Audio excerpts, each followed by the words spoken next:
WTC, 60 minutos, pela Demais TV, a TV do nosso tempo.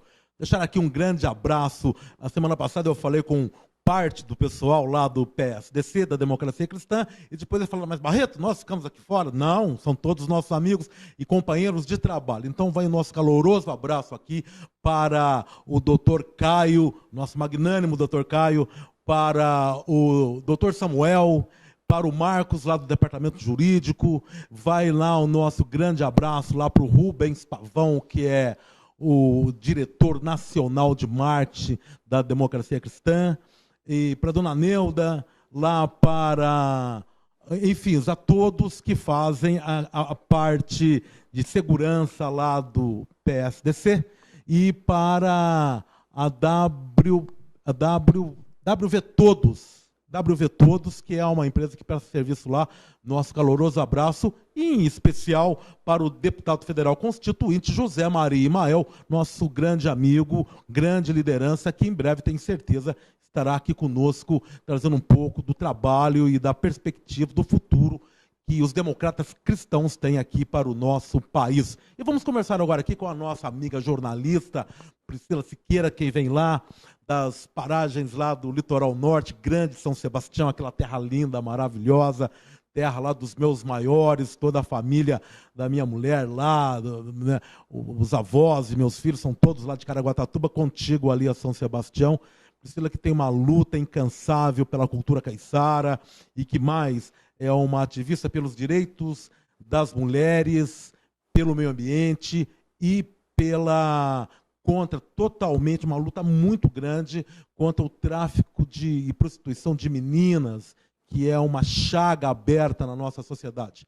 Priscila vai bater um papo aqui conosco. Priscila, muito bom dia. Bom dia, minha amiga. Uma alegria muito grande estar aqui com vocês. E a possibilidade da gente divulgar o que muita gente acha que é uma lenda urbana, né? Porque você não pode acreditar, é difícil de entender, que em pleno século XXI você tenha um supermercado de pessoas humanas, né? Você venda gente vendendo gente, né? Você diz assim, não, mas isso acabou no século XIX com a escravidão negra. Não. A Organização das Nações Unidas afirma que nunca houve tanto escravo no mundo, na história da humanidade, como há agora, né? E num comércio extremamente lucrativo. Então, na possibilidade da gente falar sobre isso, inclusive porque não há nação inocente, é ainda a ONU que diz isso, ou você compra ou você vende, é um crime que atinge a nós, brasileiros. Priscila Siqueira, que é escritora, escreveu aqui vários livros, entre eles aqui, nós temos O Tráfico de Pessoas, um livro sensacional aqui, está aqui conosco. Da Ideias e Letras. Vamos mostrar aqui, da editora Ideias e Letras. Vê, legal aí? Então, Tráfico de Pessoas, Priscila Siqueira, interessante, que é um alerta muito grande, combate a essa situação, que é uma situação hedionda, que é de tráfico de pessoas para prostituição, enfim, e A Outra Face de Eva. Esse é o último trabalho, Priscila? Meu último trabalho. A Outra Face de Eva, que também mostra as relações aqui e a cumplicidade aí entre vários setores da sociedade, inclusive da religião, para as coisas estarem dessa deformidade. Eu não diria que da forma, eu diria que é para as coisas que estarem dessa deformidade como estão hoje. Priscila, tem uma luz no fim desse túnel?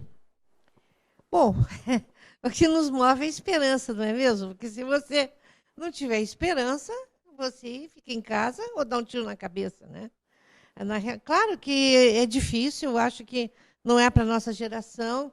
Eu nasci numa geração que estava numa ditadura, participei da minha juventude numa ditadura e, de certa forma, vivemos uma ditadura agora, porque eu acredito que é um governo que é extremamente contra a situação do povo, né?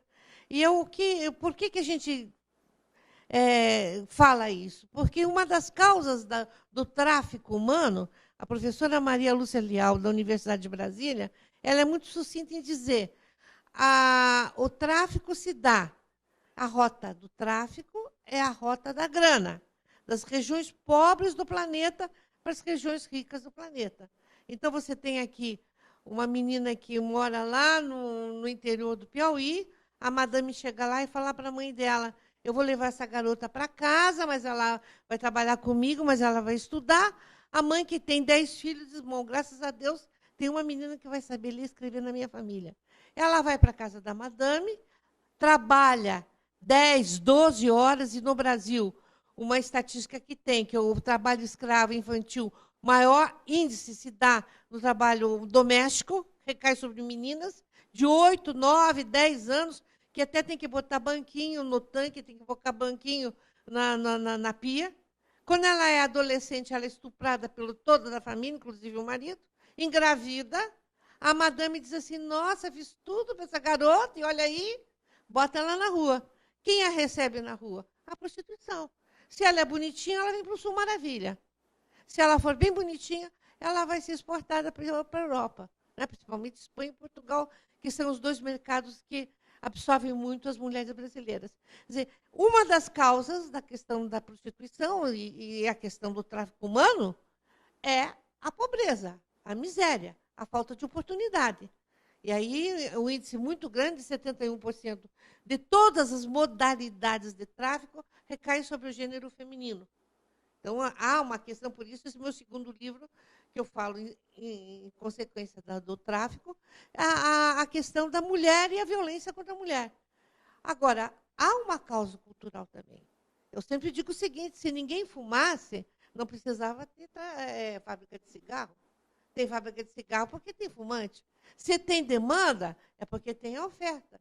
Qual é a cultura nossa que faz com que um homem, um macho, se sinta no direito de usar uma mulher vulnerável ou uma criança? Tem uma pesquisa feita internacionalmente que mostra que 98% dos demandadores de sexo com crianças e mulheres vulneráveis são do gênero masculino. E aí não tem diferença entre pobre, rico, negro, branco, japonês. É assim, o cara nasceu macho, nasceu do gênero masculino, ele se sente no direito de usar uma mulher vulnerável, de usar, não é um sexo consensual, é uma exploração, realmente, de uma criança que está vulnerável.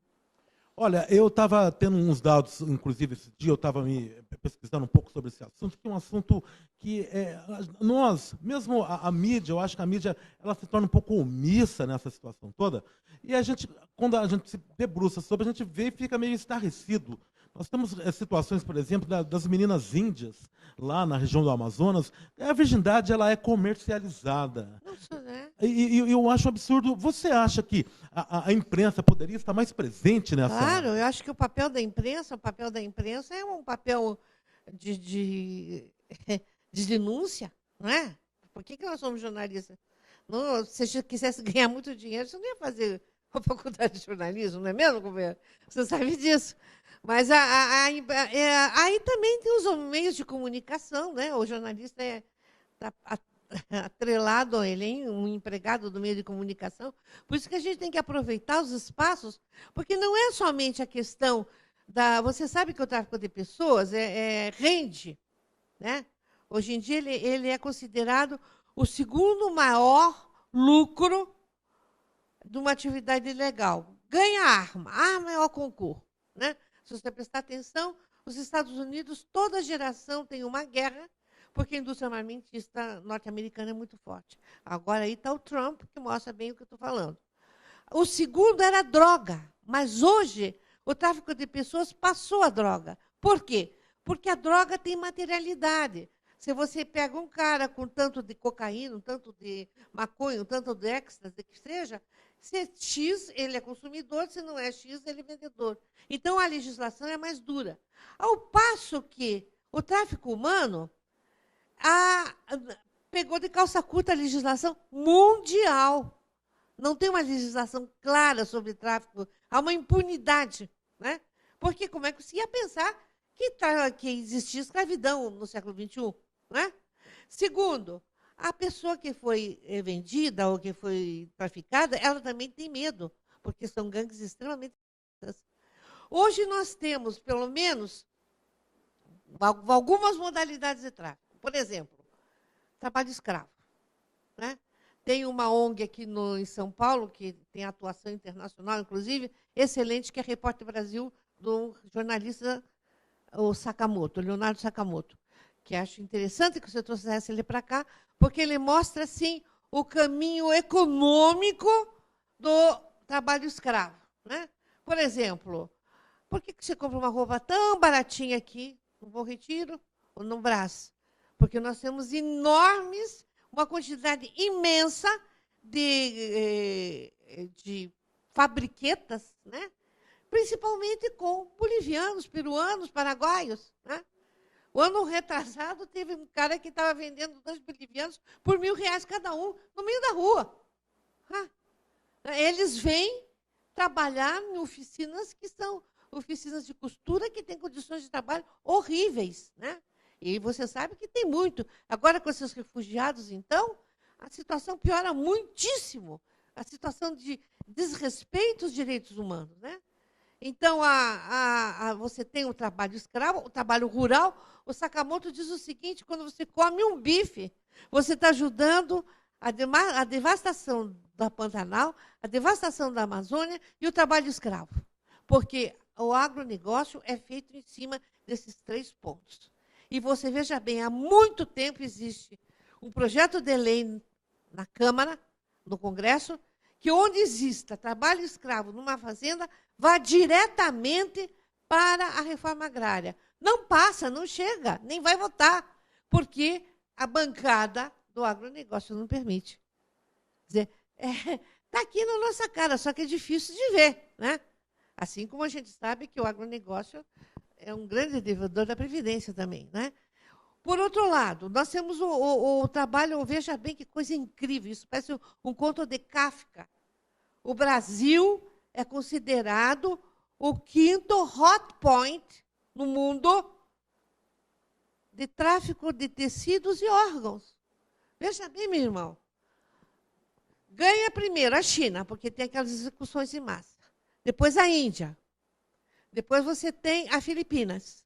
Depois você tem a Colômbia e depois você tem o Brasil. O cara vem aqui, inclusive já teve um caso de apreensão e prenderam, foi o único caso, primeiro caso no Brasil em que prenderam realmente uma gangue israelita que funcionava em Pernambuco, né? Que tirava rins de meninos, comprava rins de garotos de 18 a 23 anos, ia para a África do Sul, pagava para eles 6, 8 mil reais, desculpe, e vendia por 70, 80 mil dólares. Né? E claro que o hospital, a clínica que faz isso, não pode ser um hospital assim de esquina, tem que ser com alto nível de esterilização, senão quem que vai comprar? Estava dando tanto lucro que eles já estavam pensando em trazer aqui para o Brasil, um hospital aqui no Brasil que fizesse isso.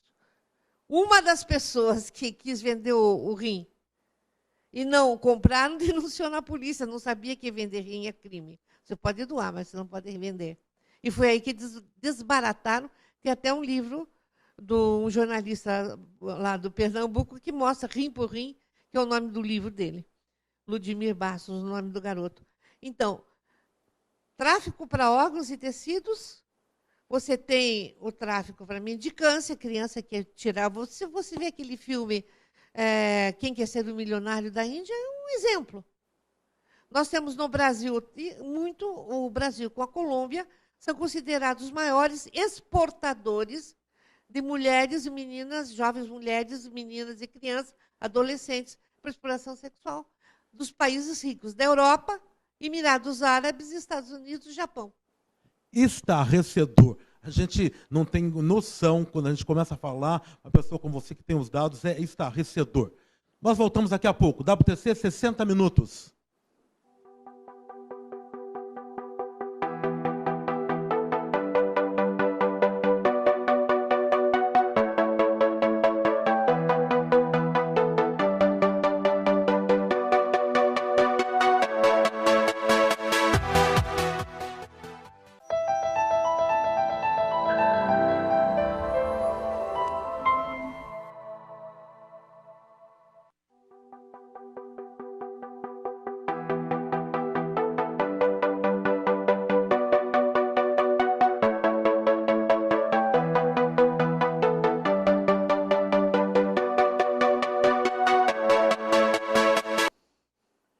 WTC 60 Minutos pela Demais TV, a TV do nosso tempo. Hoje aqui agora conversando com a Priscila Siqueira. Nós preparamos aqui um pequeno vídeo, aqui um pequeno documentário que a Camila vai trazer para nós na tela, que dá um pouco alguns dados dessa coisa que nós estamos vendo, que é simplesmente, chega a ser inacreditável. Camila, põe na tela, por favor.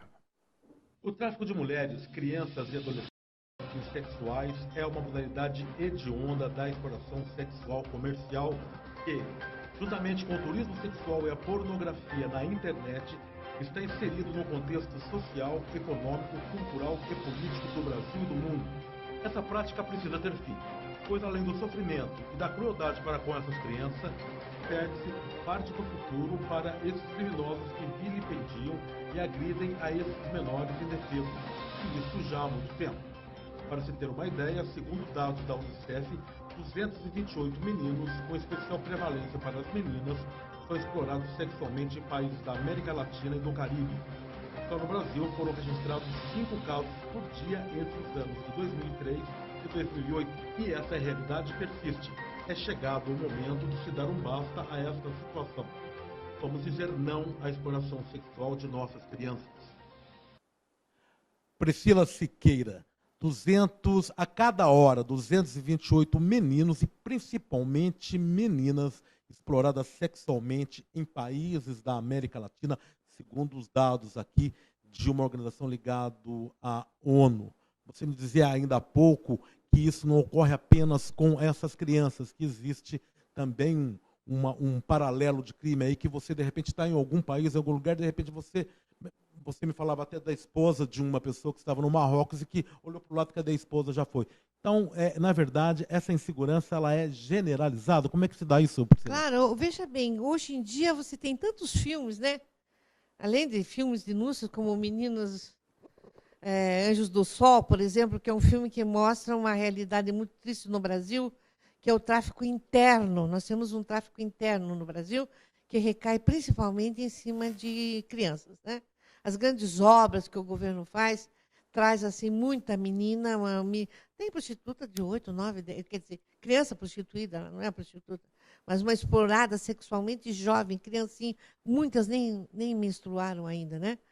Agora, é um fenômeno mundial, realmente, um fenômeno mundial.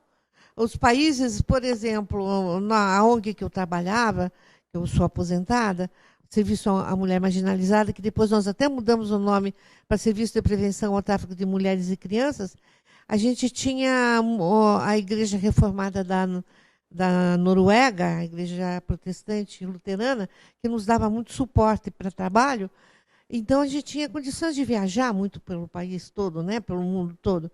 E a gente viu o seguinte, na União Soviética, todos aqueles países que empobreceram, porque a União Soviética não dava mais apoio econômico, era incrível, né? Incrível. Por exemplo, a menina queria ir para a Europa porque a população masculina sai para trabalhar. Fica lá o velho, a criança e a mulher. A mulher quer trabalhar também para mandar dinheiro para a família. O que acontece? Ela não quer ser ilegal. Ela, por exemplo, no caso, vai para a Holanda. A Holanda, ela é médica, ela é professora, ela é filósofa, mas lá na Holanda ela só consegue um trabalho legalizado de prostituta. Então ela vai ser prostituta, sabe? É terrível isso, é muito terrível. Nós estamos numa situação assim mundial muito triste, né? Você vê, não só politicamente, toda a direita chegando no mundo todo, na Europa, nos Estados Unidos, na América, na Europa, quer dizer, uma coisa muito triste que está acontecendo e que tem. Na realidade, quando você trabalha com tráfico, com condições socioeconômicas, condições de devastação, direitos humanos, em última análise, está ligado a um projeto que o Darcy Ribeiro chamava civilizatório. Um projeto que não é baseado no valor do ser humano, da pessoa humana, mas é baseado no lucro. É baseado no lucro. No século XVIII, XIX, o Karl Marx já falava, no capitalismo tudo é mercadoria.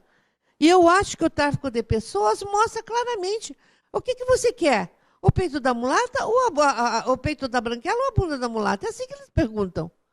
Vá num hotel aqui, abre o booking que eles dão para você. Escolha quem você quer. E se for criança, meu senhor, e ela se machucar, tem uma taxa extra. Ora, meu Deus do céu, isso aí não é tráfico? Claro que é tráfico. Ele não acontece apenas para outros países, internamente essa O Brasil tem uma exploração. sensação terrível, porque nós somos, com a Colômbia, considerados os maiores exportadores, e a linguagem é uma linguagem econômica, né? Maiores exportadores de mulheres, crianças e adolescentes, principalmente no gênero feminino. Também tem a exploração de garotos, mas principalmente gênero feminino. Nós somos um país de transição. Os países da América Latina, quando eles querem ir, por exemplo, para a Europa, para outros países, tem muita menina que fica em Guarulhos, esperando a documentação, que resolva a situação da documentação dessa criatura, e aí ela é um país de transição. Nós somos um país que também importamos mão de obra escrava. Né? Não só para a prostituição, na divisa seca do Brasil, que é muito grande, mas principalmente para o trabalho escravo, na confecção de roupa. Né? E nós somos um país que tem o tráfico interno. Então, você veja bem, a nossa situação é uma situação extremamente complexa. Somente no 2000 o Brasil assinou o Protocolo de Palermo, que é um protocolo que se compromete a lutar contra o tráfico de pessoas. Quando chegou em 2005, nós tivemos, 2006, o primeiro Política Nacional de Enfrentamento ao Tráfico, 2008, o primeiro plano, porque você vai fechando com ações objetivas o que você tem que fazer, e 2011 teve o segundo plano, mas parou, é uma política que parou. Aqui em São Paulo, por exemplo, no litoral norte paulista, e por que eu estou falando do litoral norte paulista? Porque o litoral norte paulista, São Sebastião, Caraguá, Ubatuba e Ilhabela, juntamente com o sul de Minas Gerais e o Vale do Paraíba, uma pesquisa feita pela Universidade de Brasília, uma ONG ligada à Universidade de Brasília, 2003 já mostrava que essas 3 regiões são fornecedoras de garotas para uma rota que existe na Dutra. E a gente já vê, tem indícios fortíssimos de tráfico de meninas no canal de São Sebastião. E, no entanto, o Conselho Interinstitucional, o Comitê Interinstitucional de Enfrentamento ao Tráfico, que trabalhava no litoral, está parado. Sabe? Eu acho que a gente tem que, a população tem que perceber que tem que pressionar os governos para que isso está constituído como um dever do Estado e o Estado está se omitindo.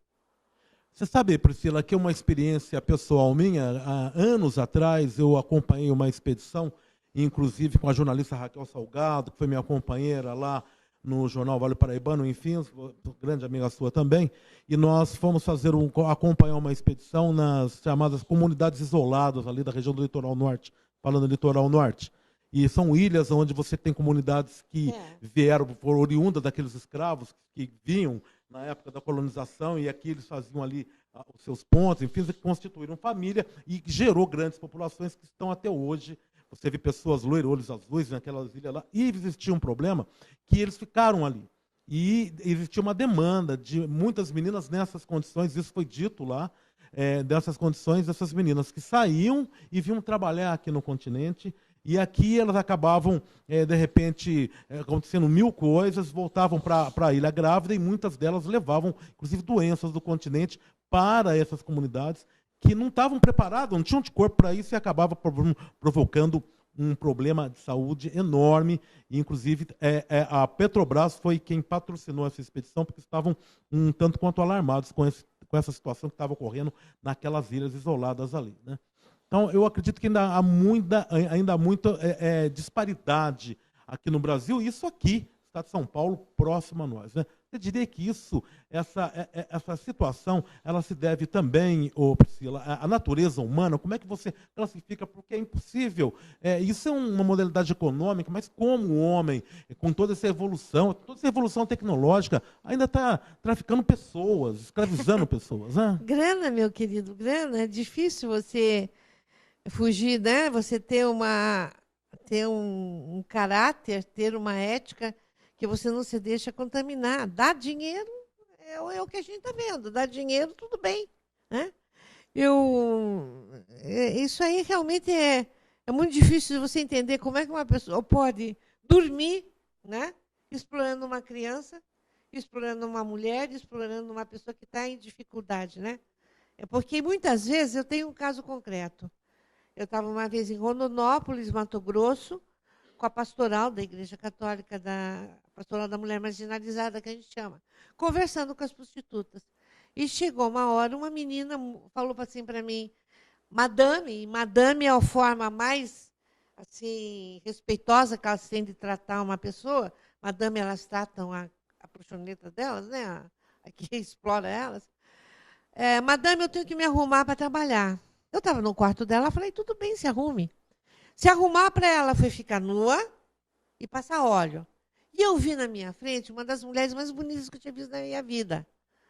Elas têm assim o biotipo da Luísa Brunet, que é misturado índio com branco, com negro, aquele cabelo preto grande, enorme, liso, um corpo fenomenal, uma menina bonita. E ela virou para mim e falou assim, sabe, madame, eu estou indo para a Espanha. Eu disse, filha, não faça isso, porque é horrível, você vai ser traficada. Eles têm uma pesquisa que mostra, eles dão para você o passaporte, eles dão para você R$1.000 para você passar na alfândega, uma roupinha bonitinha para você passar, né? E $1.000 para não dizer que você não está com dinheiro nenhum. Só que quando você chega lá, eles tiram de você esses $1.000, tiram o passaporte e não tem jet lag, garota. Você tem que começar a trabalhar imediatamente porque tem gente esperando carne nova. E sabe o que mais? Prova assim, o quanto que você vai ganhar por programa e quanto que você tem que pagar, foi feito o cálculo. Você vai ter que ter 4.500 relações sexuais para pagar as primeiras despesas que eles fizeram com você. Sendo que você mora no bordel, você come no bordel, se você precisar um OB, eles que vão te prover, você vai telefonar para a tua família, ele é perto, ele que vai pagar, significa, isso é trabalho escravo, você nunca vai sair. É que nem o cara que vai para a fazenda e só pode comprar na venda do patrão, quando ele diz que tem 5 anos que eu quero ir embora, não dá porque você está devendo mais do que você tem para receber. Aí ela falou para mim assim, olha, madame, é o seguinte, eu tenho um filho de 2 anos, que o pai sumiu. Tem um casal de pais doentes que dependem de mim. Tem uma renca de irmãos que só comem se eu botar comida na mesa. Aí ela calou minha boca quando ela disse, se a senhora fosse eu, a senhora também ia. E eu sentei até na cadeira dela, eu levei um susto assim, né? Porque, na realidade, é isso. Ela sabe o risco que ela está correndo, né? Ela é uma mulher de 23 anos, mas qual é a diferença entre ela e eu? Eu tive educação, família, cultura, respeito, e ela não teve condições. Né? Então, na realidade, é aquilo que eu te falei. Quanto mais pobreza a gente tem, mais oferta para esse crime nós vamos ter. Parece que é uma coisa que ainda vai demorar algum tempo para que nós chegamos a uma conclusão satisfatória, o que não há processo de evolução. Não saberia nem como dizer isso. De qualquer maneira, eu agradeço muito a Priscila ter trazido esse assunto até nós hoje. Ela que é uma batalhadora incansável. Eu acho que todos nós temos que estar alerta, nós que temos filhos, netos, que temos, enfim, amigos, que vivemos em sociedade, devemos estar alerta. A sociedade fecha muitos olhos para esse tipo de coisa que está acontecendo. E eu acho que uma participação da Priscila, o trabalho dela e das pessoas que lutam com ela é de extrema importância. Vamos olhar para o nosso próximo como próximo mesmo, como um semelhante que precisa do nosso respeito. Eu agradeço muito a sua presença, Priscila. Gostaria que você voltasse outras vezes para nós continuarmos esse assunto, que ele não se esgota. E eu tenho, infelizmente, a impressão que não vai se esgotar de imediato. E você já é nossa convidada para um outro bate-papo. Sempre lembrando que o WTC 60 Minutos é um programa que procura trazer assuntos de grande interesse, sempre nós olhando pelo lado aí do coaching, o lado aí das propostas da neurolinguística, que há uma solução. Saímos do ponto aonde estamos e chegarmos num ponto almejado. Priscila, eu gostaria de umas considerações finais. Muito obrigado pela sua presença aqui conosco, hein? Então, eu só queria lembrar o seguinte, eu vi uma pesquisa na Datafolha que mostrou que 50% das pessoas no Brasil considera que a mulher traficada, ela é culpada. Ela dizendo de vítima, ela é culpada porque ela procurou uma vida fácil. Eu acho que, nesse momento, a reflexão que eu quero fazer com quem nos está vendo, quem nos está ouvindo, é pensar o porquê dessa garota estar nessa situação, como eu contei o caso da menina de Rondonópolis, por que ela teve que fazer essa opção?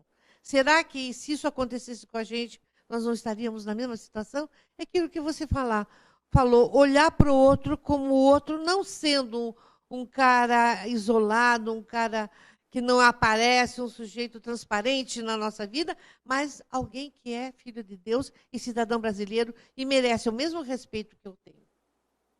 Muito obrigado, Priscila, pela sua presença, pela sua luta, por você estar entre nós. Gostaria de chamar a atenção de vocês para o nosso próximo programa de terça-feira que vem, que nós vamos falar sobre outro tema muito instigante, que é mobilidade urbana,